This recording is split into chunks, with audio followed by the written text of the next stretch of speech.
wabarakatuh. Nama saya Leonardo Saragi. Saya asal sekolah saya dari SMA YDK 13 kelas 10. Di sini saya akan menjelaskan tentang siklus hidrologi. Jadi yang pertama itu adalah evaporasi. Evaporasi adalah penguapan. Evaporasi adalah proses penguapan air dari permukaan laut, sungai, dan danau dan sumber air lainnya. Akibat panas matahari, air berubah menjadi uap air dan naik ke atmosfer. Nah, yang kedua ada transpirasi. Transpirasi ini selain dari air tumbuhan juga melepaskan uap air dari daun. Proses ini disebut transpirasi evaporasi, dan transpirasi bersama-sama disebut dengan evapotranspirasi. Nah, lalu kita masuk ke yang ketiga, yaitu kondensasi. Kondensasi, uap air yang naik ke atmosfer akan mengalami pendinginan dan perubahan menjadi titik-titik air.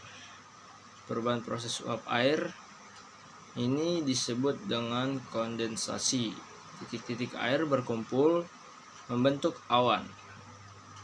Yang keempat adalah presipitasi atau hujan.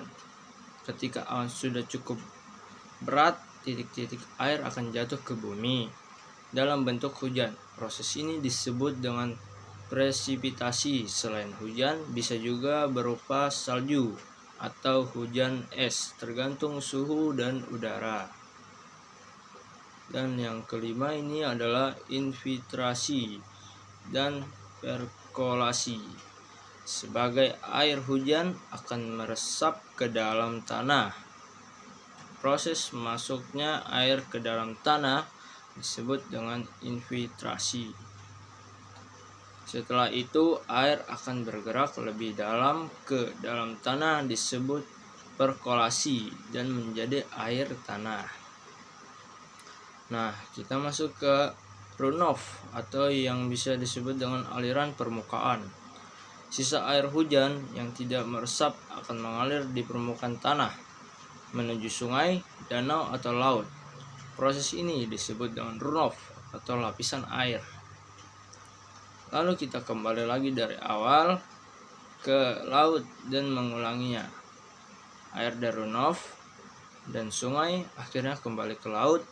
Di laut diproses lalu menyebabkan evaporasi. Akan terjadi lagi, begitulah air terus berputar dalam siklus hidrologi.